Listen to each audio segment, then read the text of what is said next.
Under-19 టీంలో ఉండాలని prayer చేసుకున్నాను. బట్ మెరాకిల్ ఏంటంటే నేను సీనియర్ టీమ్కి సెలెక్ట్ అయ్యాను. గాడ్ ఏమో నాకు నేను అడిగిన దానికన్నా ఎక్కువ ఇచ్చారనమాట. అండ్ అన్నిటికన్నా హ్యాపీయెస్ట్ ఏంటంటే మా ఫాదర్ని హ్యాపీగా చూశాను. ఆయన డ్రీమ్ అది.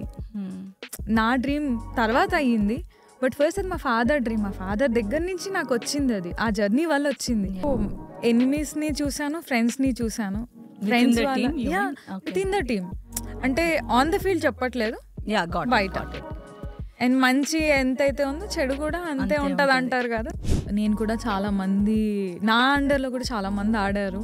కెప్టెన్సీ అన్నది ఒక జర్నీ, ఒక రెస్పాన్సిబిలిటీ. మోస్ట్లీ నాకు థర్డ్ సీట్ అంటే ఇష్టం, left side third seat. Almost ఒక 4 years నేను ప్రెగ్నెన్సీ కంబ్యాక్ చేసిన దగ్గర నేను అదే సీట్లో కూర్చుంటున్నాను.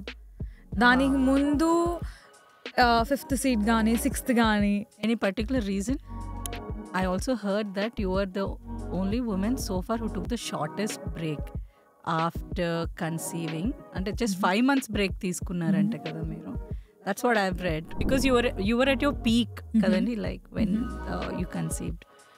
So I want to know what was your emotion then.